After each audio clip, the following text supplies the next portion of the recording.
Hey everyone, welcome back. Today, we're popping the hood on AI. We are taking a fascinating trip from microscopic lines of code all the way out to massive global deployment. Think of this explainer as your complete roadmap, taking you all the way from blueprint to production. Let's get right into it. So here is our game plan for today. We'll start by building the transformer, tackle the great PyTorch versus TensorFlow debate, unpack how we actually measure model performance, compare cloud versus on-device AI, and wrap it all up with scaling through MLOps. All right, part 1, building the transformer. To start, we have to go down to the absolute microscopic level. You know, before a large language model can even begin to generate text, it needs to digest our words, and it doesn't read letters the way you or I do. Instead, it uses character-level tokenization to translate human language into a linear algebra format that a GPU can actually chew on. By breaking down text into individual characters or subwords, it converts them into mathematical tensors. This right here, it's the absolute bedrock of building models like GPT from scratch. Now, once you've got those tensors, you can't just hit go and hope for the best. To actually train the model, engineers have to rigorously tune key hyperparameters. We're talking about batch size, training epochs, learning rate, and optimizer configurations. These aren't just random settings you can guess at. They are literally the steering mechanisms that guide the gradient descent process. Without perfectly dialed-in hyperparameters, honestly, even the absolute best architecture will completely fail to learn the patterns hidden in your data.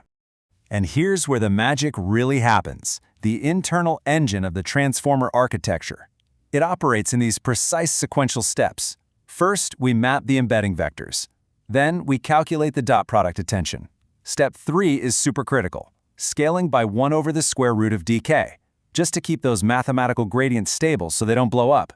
Finally, we process the whole thing via multi-head attention. This self-attention mechanism is exactly how the AI scales the mathematical relationships between words to build deep, contextual understanding. It's how it figures out which words actually matter to each other in a sentence. Moving right along to part 2, PyTorch versus TensorFlow. Zooming out a bit to the engineer's workbench, developers face a highly strategic trade-off. It's the ultimate heavyweight match. On one side, you have PyTorch. It's Python first, uses dynamic JIT compilation via torch.compile, and it is massively favored for generative AI research simply because it's incredibly easy to debug on the fly. On the flip side is TensorFlow, which rocks the Keras 3 high-level API. TensorFlow is still an absolute powerhouse when deploying to mobile or browsers as your top priority, thanks to tools like LightRT and its deep integration into native production pipelines. Basically, PyTorch shines in the lab, but TensorFlow often takes the crown for edge production. Okay, part 3, measuring model performance.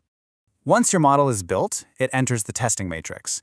And look, relying on accuracy alone, it's highly misleading if your data isn't perfectly balanced.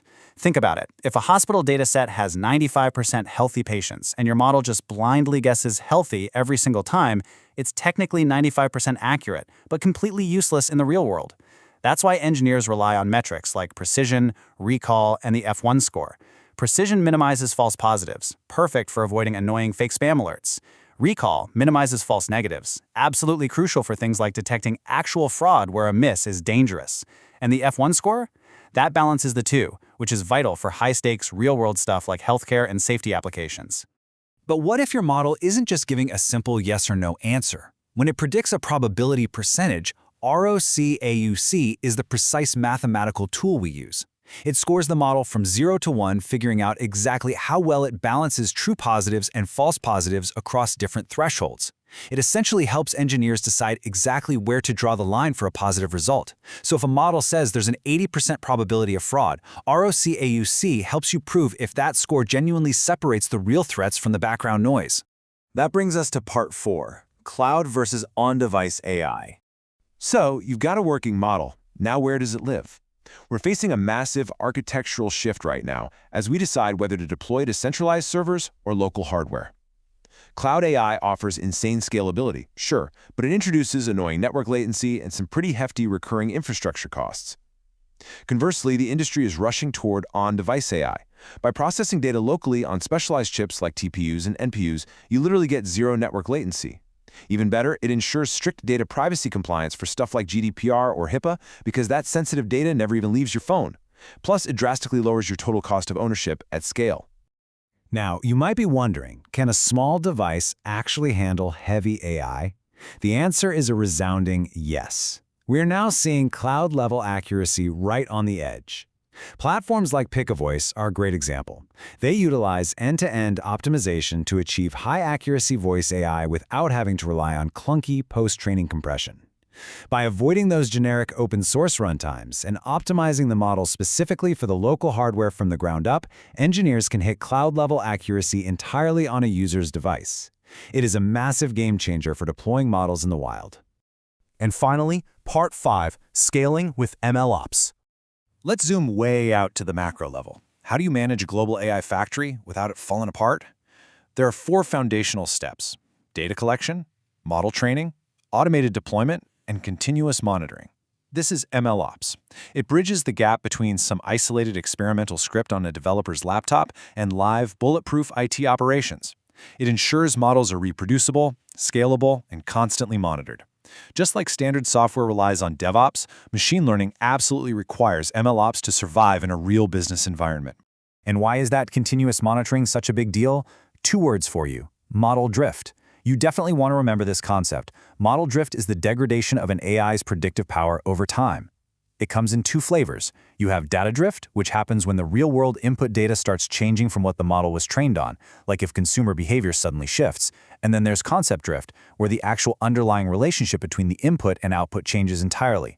The real world doesn't stand still, which is why continuous MLOps monitoring is essential to catch this drift before it silently ruins your business metrics. This isn't exactly a new problem, by the way. We were warned about this way back in a seminal 2015 NIPS research paper on hidden technical debt in machine learning systems. A model might look absolutely flawless in a research lab, but without a rigorous MLOps pipeline tracking its health over time, it will inevitably break and it's going to cost your engineering team a fortune to fix. Deploying machine learning without real operational practices just creates a mountain of hidden technical debt. But, and this is a huge but, we have to strike a balance. As Shantanu Pandey, CEO of Tenet, perfectly put it, over-engineering monitoring kills more AI projects than underperformance. As we scale up, we have to heed that warning. We need to favor lightweight, business-first health scores instead of drowning our teams in overly complex engineering dashboards. Forget tracking 100 noisy vanity metrics. Your MLOps should surface clear red, yellow, and green indicators that instantly tell you if the system is healthy. Keep it simple. Well, that brings us to a critical final thought for you to take away today.